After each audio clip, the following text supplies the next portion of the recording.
खूप दिवस हा विषय सुरू होता। खर तर मागच्या वेळेलाच 3-4 महिन्यापूर्वी जेव्हा सोलापूरचा प्रवास होता त्यावेळी मी सांगितलं होतं की सोलापूरनं लवकरच विमान सेवा सुरू होतीये।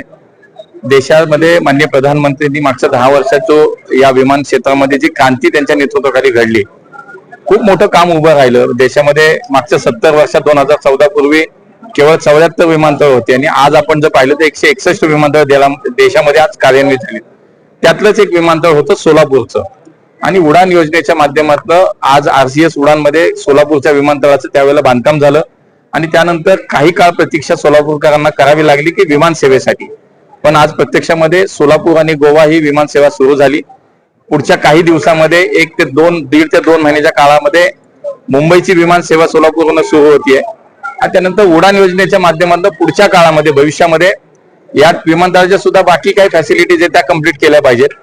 आज त्याच्यामध्ये नाईट लँडिंगचा विषय असेल, त्याच्यामध्ये पुढे भविष्यात एक्सपान्शनचा विषय असेल, या सगळ्या गोष्टीचा विचार करून पुढच्या काळामध्ये उडान योजनेच्या माध्यमातून हैदराबाद असेल, तिरुपती असेल या ठिकाणची विमान सेवा सुरू करण्याचा आमचा विचार नक्की आहे आणि त्यामुळे बरेच दिवस प्रतीक्षेत असलेले सोलापूरची विमान सेवा सुरू झाली। सोलापूर याच देशातल्या विमान क्षेत्राशी जोडलं गेलं।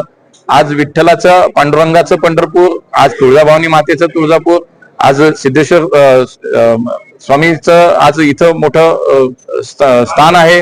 आज त्याच्यानंतर अक्कलकोट स्वामी, अशा या सगळ्या विषयाशिवाय सोलापूर ही एक मी म्हणतो की निश्चितपणे ही शब्दस्थानं तर आहेतच, पण पुढच्या काळामध्ये पर्यटन असेल, व्यापार असेल, उद्योग असेल, शेती व्यवसाय असेल, सगळ्याला चालना निश्चितपणे या विमान सेवेने मिळाल्याशिवाय राहणार नाही।